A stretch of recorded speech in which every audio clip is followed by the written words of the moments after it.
Décision Plus est au service des investisseurs boursiers depuis 1987, au tout début de l'autonomie boursière. Notre logiciel de graphique Market Vision Plus et notre logiciel de code dynamique Trader Plus en ont fait sa renommée. Nous sommes encore ici parce que nous évoluons sans cesse et que nous servons bien nos clients. Découvrez nos produits et services spécialement conçus pour l'investisseur actif et autonome dans la boutique Décision Plus. Le logiciel de graphique Market Vision Plus est en français. C'est le logiciel le plus utilisé par les investisseurs de chez nous. C'est lui que vous voyez dans le feu de l'action.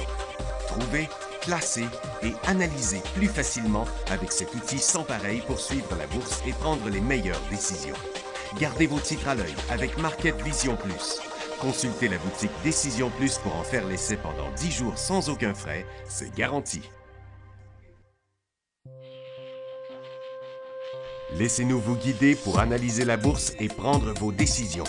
Les analystes de Guru.tv feront tout le travail pour vous. De minute en minute, nous classons les titres selon leur situation technique.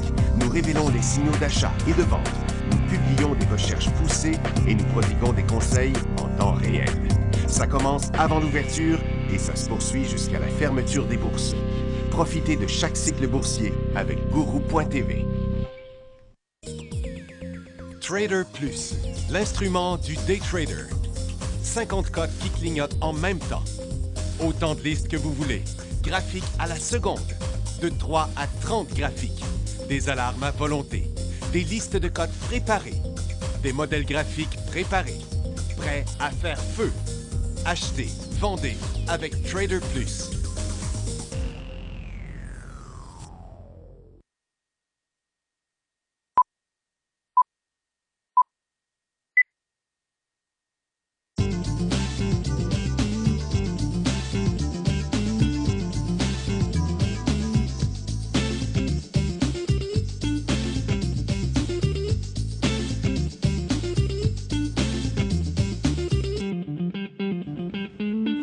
Bonjour tout le monde, bienvenue dans le feu de l'action mardi le 10 mai 2016.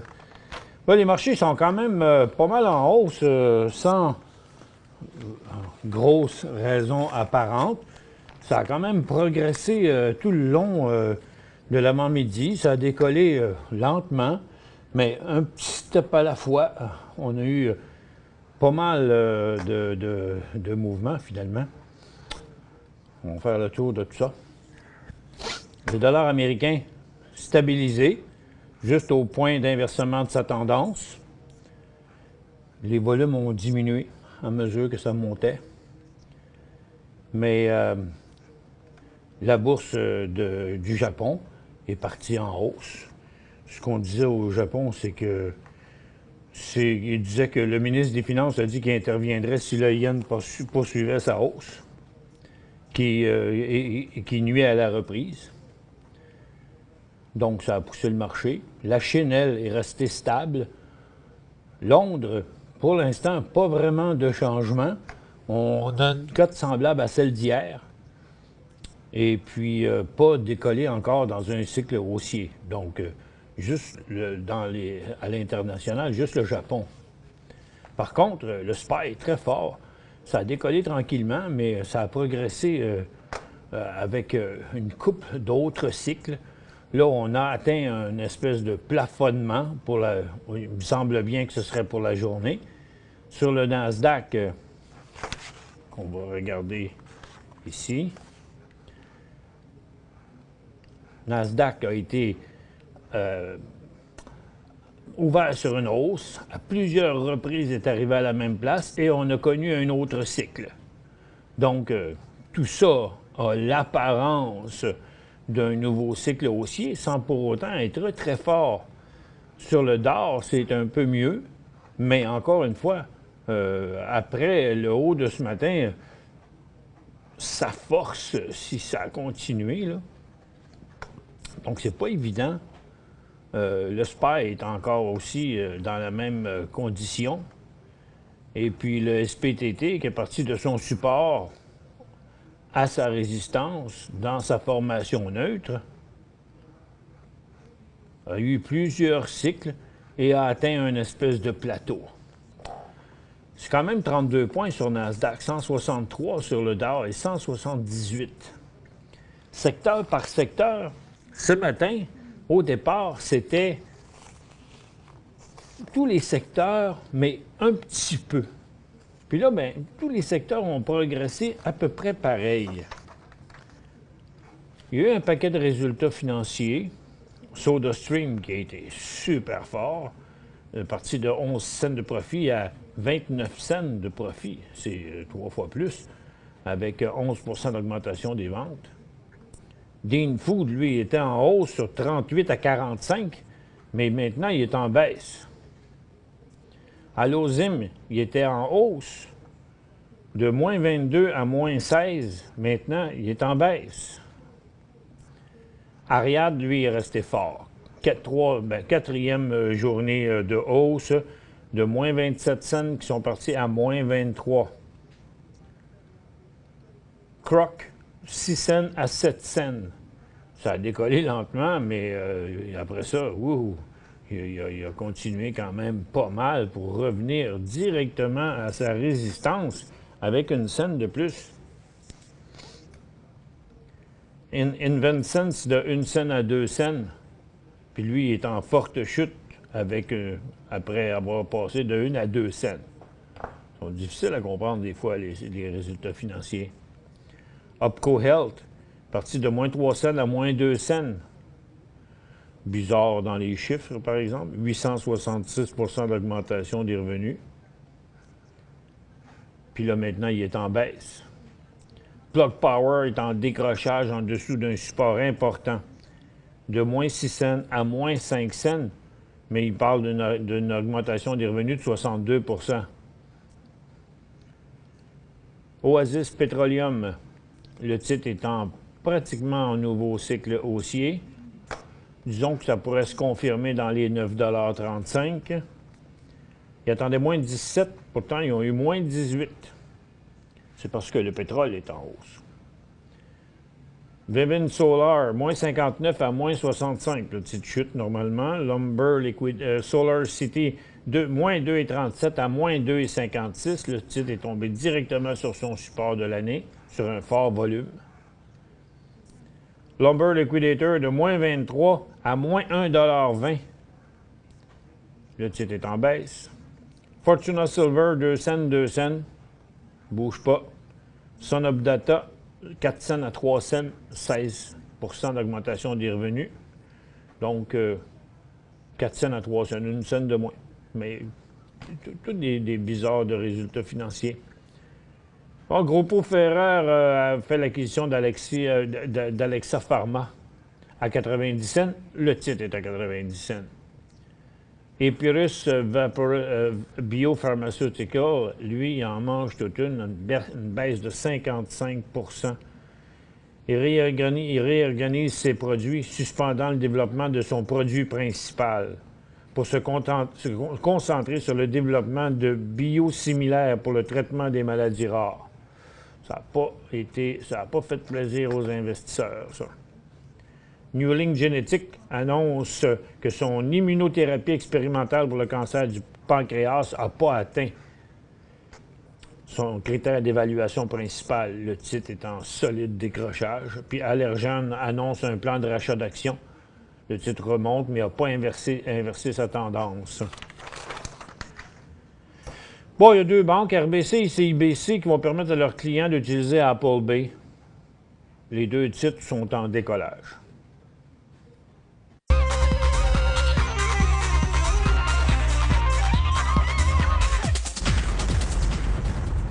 Puis Enbridge va faire des investissements européens dans les énergies renouvelables, va prendre une participation de 50 % dans Dong Énergie et 3 fermes d'éoliennes situées au large des côtes de la France pour 282 millions. Ça fait que, on va faire le tour maintenant. Le pétrole, c'est une belle tentative. On évite un décrochage, donc c'est la cote d'hier qui s'en trouve annulée, mais le titre demeure dans une formation neutre. Le gaz est parti de son support à sa résistance, mais reste aussi dans sa formation neutre. Et les pétrolières font la même chose que l'indice pétrolier, remonte dans sa formation neutre. Donc, on n'a toujours pas de nouvelle direction sur le pétrole. On se rappelle qu'on était juste sur le bord d'inverser la tendance baissière. Donc, le rebond est absolument nécessaire, là. Et pour l'instant, on est en reprise vers le sommet, même qu'on fait un nouveau petit sommet. Mais encore à l'intérieur des plus hauts qu'hier, mais à l'intérieur des jours précédents. Les aurifères, l'or reste à la baisse. Les aurifères se tiennent à leur support sans décrocher. Mais il n'y a pas vraiment d'effervescence dans le secteur aurifère. Le secteur minier, pas possible de savoir encore si c'est un nouveau cycle haussier, puisqu'on est encore dans une courte tendance baissière. Et là, quand on a passé cette résistance-là ici, c'est après quand même un bon bout de cycle. C'est allé pas trop loin, c'est revenu. Puis là, on est comme au milieu du mouvement. Donc, pas possible d'établir techniquement une nouvelle direction. Ça pourrait être une pause à cette hauteur-là, qui est au milieu entre ce support-là et ce support-là, ici, là. Donc, tout est au milieu de quelque chose. On n'a pas vraiment de direction. Ça peut facilement revenir à la baisse, mais ça pourrait être un nouveau creux. On va voir. Trop tôt encore pour voir quoi que ce soit ici. Et dans la majorité des autres secteurs, bien, il faut bien y donner ce qu'il a, le secteur de la consommation discrétionnaire. Il est rendu avec sa 3e journée de hausse, toujours à l'intérieur d'une très grosse résistance. Donc, pas facile de prendre position là-dessus, à moins d'avoir des signaux clairs. Les télécoms, ça regarde bien, mais c'est pas Rogers. BCE est quand même à une très importante résistance. C'est TELUS qui a pris les devants, mais regardez comment le volume est faible sur le mouvement. Et puis, donc, c'est un titre qui a fait faire ça au secteur. Le secteur financier, bien, on a la Banque de commerce qui est en cycle haussier, la Banque Royale, la Banque Scotia, la Banque TD, mais avec une très importante résistance, la Banque de Montréal, la Sun Life, donc la plupart des services financiers ont fait ce mouvement-là aujourd'hui. D'autres confirment un creux, comme Power, ici. Donc, en principe, qui sont appelés à la hausse encore, mais combien? De combien? Est-ce qu'on va remonter ici en haut? Les banques sont plus fortes que les compagnies d'assurance et que les compagnies de gestion. Le secteur industriel, très bon coup, toujours sur des faibles volumes. C'est le CNR qui est quand même fort. Lui, inverse son cycle baissier sur un petit volume. CP fait juste annuler sa cote d'hier. Lavalin continue à monter pour une 3e journée. Transforce fait face à sa résistance. Et ce qui est le cas de beaucoup de titres qui ont rebondi, prêts de devenir des nouveaux cycles haussiers, mais ne passent pas la formation. Donc, en principe, ici aussi, une addition des hausses un peu partout. CAE est beaucoup plus beau que les autres, lui montrant un nouveau cycle haussier, encore une fois, sur des petits volumes. Donc, c'est un marché positif. On ne peut pas dire qu'il n'y a pas eu une vague d'acheteurs ce matin. Il y a eu une vague d'acheteurs. Est-ce qu'il y a eu une grosse vague d'acheteurs? Non, il n'y a pas eu une grosse vague d'acheteurs. La majorité des titres qui montent pas mal sont les titres qui montaient déjà. Donc, c'est pas une situation facile. Black Diamond reste un beau cas parce qu'il s'est stabilisé dans sa correction à la moitié de son mouvement. Et après une certaine pause ici, il pourrait montrer un autre cycle haussier. Et le titre étant quand même assez volatile, pourrait être intéressant, autant en swing trading qu'en day trading. Fait qu'en gros, le real estate, lui, était très fort hier. Aujourd'hui, il continuait son mouvement, mais c'est sa 4e journée, parce que le mouvement est parti d'en dessous ici. Et puis là, ça ralentit. Service aux collectivités, un nouveau haut, très fort de ce côté-là. La santé, ça ne bouge pas. La consommation de base, pas sûr que c'est si crédible que ça. On a beau regarder Maple Leaf Food, il manque encore un décollage, mais ça s'annonce bien parce que c'est une formation triangulaire ascendante. Donc, sur la traversée, ce serait un signal haussier. Saputo, il va quand même d'un mot mouvement, mais lui aussi sur des petits volumes. Donc, la majorité des mouvements de début de cycle haussier qu'on voit se font sur des volumes quand même très timides. Cote continue à aider son secteur. C'est sa 5e journée en ligne. Ça, c'est le temps de prendre des profits si vous êtes là-dedans. Et puis, les autres titres de consommation, ça ne bouge pas, là. Donc, c'est vraiment l'ensemble des titres du secteur qui font faire ça au secteur. Pour joindre Michel Carignan et son équipe par courriel, écrivez à michelcarignan@decisionplus.com.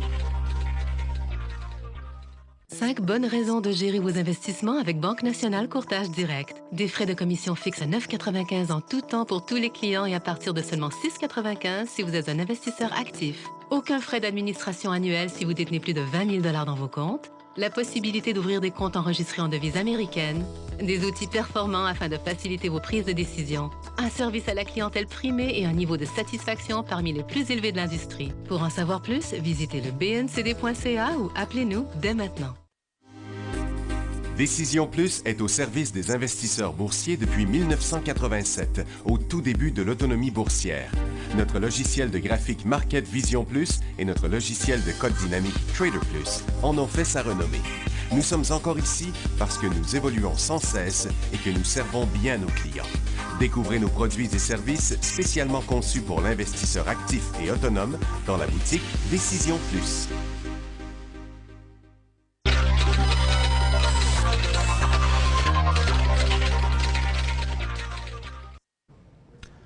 Pour ce qui est de la technologie, il y a quand même un petit groupe de titres en élan, en hausse. Bon, le groupe CGI a quand même atteint son volume moyen à mi-journée. Lui, il nous montre le début d'un cycle haussier. OpenText s'apprête à traverser une résistance, donc le titre, on ne peut pas le qualifier de faible. Constellation Software, son volume est petit, sa tendance n'est pas inversée malgré un cycle haussier. McDonald's Atwiller a 4 fortes journées en hausse, donc ce n'est pas un mouvement qui débute, mais il s'ajoute au calcul de l'indice. CLA Wireless est sur le bord de repasser dans un autre cycle haussier et Wireland continue un cycle déjà là. Mais pour les autres, tous les autres titres du secteur, même BlackBerry, c'est pas très fort. Il suit le mouvement du secteur un peu, donc la plupart vont avoir des hausses quand même, mais c'est pas si fort que ça. Dragon Wave, c'est 14 000 de volume. C'est juste, ça pourrait être une ou deux transactions. Là, 3 ou 4 traders ont pu faire ce mouvement-là. Donc, on a des mouvements un peu partout qui sont des hausses dans les mines, dans la consommation discrétionnaire. Les services financiers, c'est plus solide. Et les industriels, ça ne l'est pas. Donc, d'où vient cette vague-là? Je pense que c'est de l'effet d'entraînement là, qu'on a eu, mais on est loin d'être en présence du signal du siècle. C'est sûr que dans une poussée comme ça, depuis ce matin, ben, on arrête les ventes et les diminutions de position et les prises de profit parce que le marché remonte.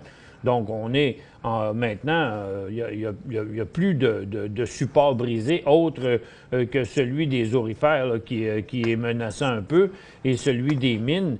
Mais tous les autres, ce sont les secteurs traditionnels là, qui ont été achetés par le marché aujourd'hui, un peu partout, répartis quand même assez également. Et difficile de savoir comment loin ce mouvement-là va aller. Donc, la technologie, les industriels, les services financiers, les télécoms, là, qui ont été les plus forts, le secteur énergie aussi, sans trop savoir, mais c'est juste, comme je vous disais, l'inverse d'hier. Donc, en swing trading, la partie n'est pas gagnée. C'est pas clair qu'on est parti vers de nouveaux sommets. Là. Regardez, plus je rallonge le graphique, moins vous voyez le mouvement d'aujourd'hui, là, qui ressemble à bien d'autres mouvements qu'on a eus avant.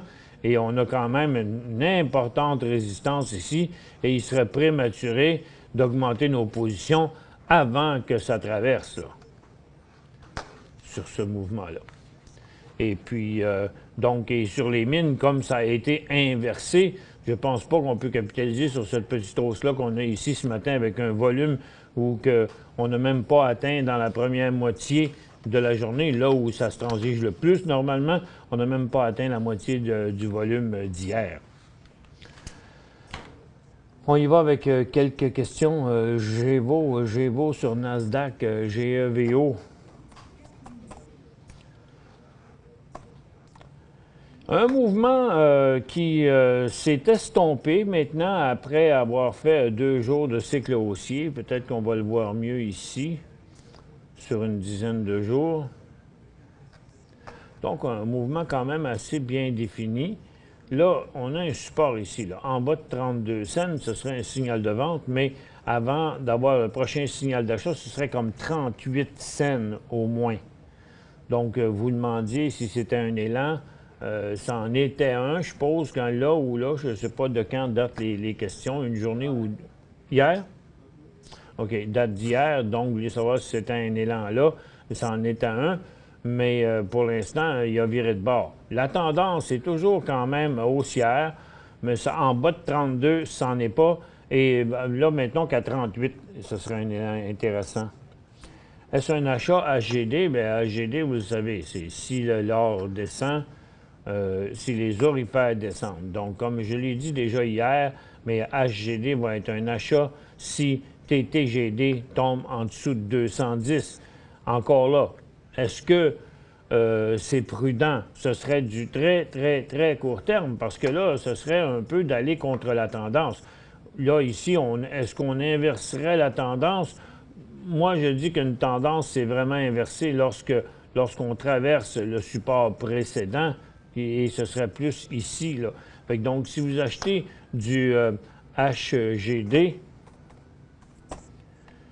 il y aura une résistance quand même à 4 là. Ça veut dire que si vous achetez ici comme à 3,40, bien, c'est dans le but de, puis même 4 ce serait comme plutôt 3,80. Fait qu'il y a un possible 10 à la hausse, là.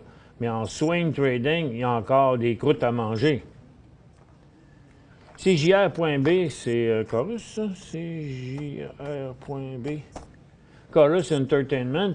Il est quand même beau, mais là, un peu ralenti avec ses 3 petits sommets bien proches. Là. Ça reste une tendance haussière, mais et une formation à la hausse. Mais vous voyez, les 13 seraient beaucoup plus convaincants.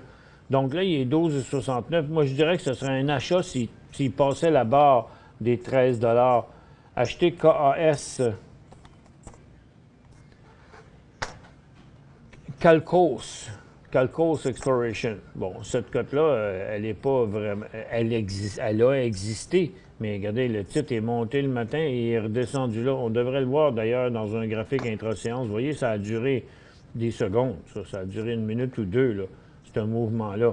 Donc, en théorie, ce mouvement-là, ici, on pourrait tout simplement le réduire à 18, OK?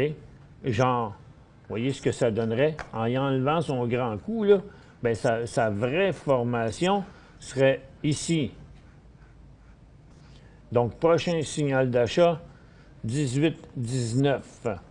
Quelle est la meilleure stratégie d'investissement quand les marchés sont en baisse comme en ce moment? Bon, ils ne sont pas aujourd'hui, mais lorsque les marchés traversent à la baisse, il y a la possibilité de faire des ventes à découvert. C'est bien compliqué si vous n'en avez jamais fait. Il y a la possibilité des FNB baissiers. Puis là, bien, par contre, vous voyez, même si on a fait un inversement du cycle, là, ce qui va se passer, c'est que ça va dépendre beaucoup comment ça va se passer dans les prochains jours. Parce que, je vais revenir après la pause, là, mais si ça faisait ça, genre comme ça, là, OK? Bien là, la tendance deviendrait comme ça, et peut-être qu'à la baisse, ça serait intéressant avec les FNB.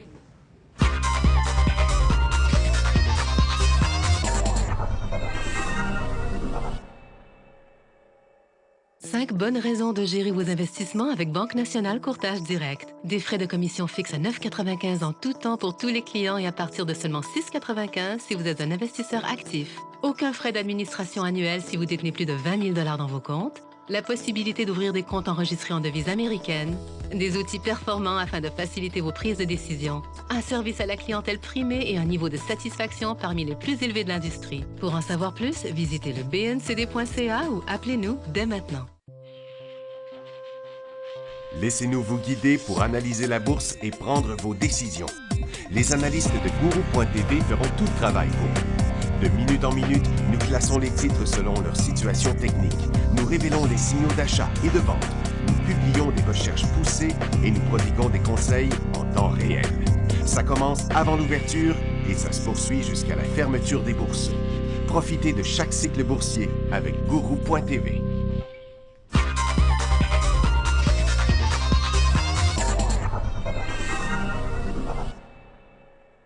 Bon retour, mesdames et messieurs. On vous a mis les informations sur nos cours d'analyse technique, le cours d'analyse technique de base, le cours de swing trading qui aura lieu le 17 mai et le cours de day trading le 19 mai. Le cours de swing trading vous donne le droit au cours précédent qui est déjà préenregistré, que vous pouvez suivre au complet ou en partie avant.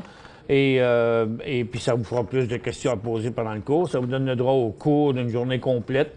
Et en ligne ou en salle, ça vous donne le droit à nos logiciels gratuitement à l'achat d'un abonnement. Et ça vous donne aussi l'utilisation de tous nos produits, incluant les codes boursières et tout, pendant 30 jours. Et puis, vous avez ça aussi dans le site Internet où vous nous regardez présentement. Donc, la prochaine question, c'était ça, on parlait. Par contre, pour le Dow Jones, si ça venait qu'à se virer de bord, vous voyez, on est rendu à cette résistance-là. Là. Mais si on venait qu'à partir de ce bord-là, ça ne serait pas encore baissier, parce que là, maintenant, on ne retournera pas baissier sur le Dow Jones tant qu'on n'aura pas atteint la barre des 17 500. Pour l'instant, on est en reprise, mais l'aller-retour ici dit qu'on est dans une phase neutre. Donc, à la hausse, le potentiel est juste jusqu'à 18 100. Et à passer 17 500, ça, c'est le marché baissier. C'est à peu près la même chose pour le marché du SP500. Il faudrait revirer de bord. Donc, si ça revirait de bord tranquillement ici, ce ne serait pas encore propice quand même à la baisse. Pour ce qui est du TSX, on a rebondi. On est encore dans une tendance haussière, puisque, c'est-à-dire à long terme, d'une tendance haussière, à court terme, dans une formation neutre, parce qu'on remonte. Lui, ce sera en bas de 13 500. Donc, si le marché chutait en marché baissier, là, on pourrait diminuer les positions, passer à l'achat de FNB baissier dans les secteurs baissiers, bien sûr. Analyser FRU. Freehold Realty rebondit un petit peu, moins que le pétrole lui-même. Le titre n'est pas très fort. Pour l'instant, c'est à conserver si vous l'avez parce qu'il ne descend pas. C'est un signal de vente à court terme en bas de 11 $ et il n'y aura pas de signal d'achat avant d'atteindre les 11,75. Bombardier, quand acheter? Là, il est bien calme, Bombardier. Pour l'instant, son point technique de décollage en cycle haussier, c'est comme 2,10 environ. 2,10, 2,15, ce serait le début d'un nouveau cycle haussier. Win a passé sa résistance de 3,10 $. Peu de volume. Serait-ce un achat? Bien, c'est parce qu'il a fait trop. Il y a long de fait quand même. Là. Oui, il y a eu une petite phase neutre d'une journée ici, là, seulement. Et puis après ça, il est reparti à la hausse. Donc, j'aurais tendance à le considérer comme le même cycle. Et puis, si je diminue le gros volume qu'il y a, vous voyez que cette phase-là, c'est quand même pas fait sur des volumes très forts. Aujourd'hui, il y a 207 000 seulement de volume. Donc, c'est sûr que c'est à conserver, mais c'est pas vraiment un début, là, même s'il a passé sa résistance. Ce qui m'inquiète, c'est qu'il est déjà, en fait, son mouvement, il y a de 50 cents à date. Donc, dans ce cycle-là, il a monté d'à peu près 15 30 cents, c'est 10 donc 50 cents, c'est environ 15-16 j'ai de la misère à me prononcer sur celui-là. LRL, Luxor Industrial. Des volumes récents sur le mouvement, pas un titre très liquide, parce que dans ces... Regardez, ça va être juste des points, là. On le voit, là, parce que même avec des volumes de 250 000, ici, là, il y a 1, 2, 3, 4, 5 jours. Donc, 1, 2, 3, 4, 5 jours. Vous voyez, ce gros volume-là, ici, bien, il s'est passé en 2 ou 3 volumes dans la journée, là, dont un ici de 160 000. Fait que le titre n'est pas liquide. Mais est-ce qu'il est beau? Oui. Il est en cycle haussier. Il est en tendance haussière. Mais là, il est trop loin en haut de son cycle, même si vous voulez l'acheter. Laissez-le se reposer quelque part. Et il va venir nous faire une autre formation. Et dans son prochain décollage, ce sera le temps là, de l'acheter. D'ailleurs, il fera probablement un nouveau haut. Mais c'est pas le genre de titre qu'on peut en acheter beaucoup. Tu sais, c'est un titre à 25 cents. C'est pas long en acheter 10 000 puis 20 000 avec ça, là. Mais est-ce que ça peut le supporter? Parce que il y a des grands bouts de temps. Regardez juste, par exemple, le bid and ask. Dans le moment, il est 24, 27. Écoute, il y a 10 entre le prix des acheteurs et le prix des vendeurs. Et puis, c'est ce qui arrive souvent dans des titres pas liquides comme ça. Donc, même si vous le voyez à ce prix-là, le prix que vous pourriez les vendre dans le moment, c'est ce prix-là. Tu sais, parce qu'on vend sur le bid, puis on achète sur le ask, là, sur le prix offert. Ça fait que ça ne le rend pas un très beau titre. ATH. Oh, c'est déjà fini. ATH, ben, on va le finir. ATH à 1,20 $. Quoi faire? Bien, pour l'instant, il est sur un creux, en tout cas. Et puis, regardez ces volumes ici. Si j'enlève les gros volumes qu'il y avait là, il y a quand même eu des volumes récents sur ce mouvement-là. Donc, en bas de... Il y a quand même beaucoup de support aux alentours d'1 $. Moi, je vous dirais, vous devriez le garder quand même encore un petit peu, pour le moment. Là, bien, le Nasdaq vient de repartir en hausse. Le TSX n'a pas suivi encore, mais le marché... quand même assez fort, mais ça reste encore les secteurs traditionnels, là, les services financiers et industriels qui sont très forts. Fait que je dirais de conserver, mais dans l'état où j'ai vu le marché, là, bien difficilement vous dire, OK, go, là, on augmente les positions. Merci d'avoir été avec nous.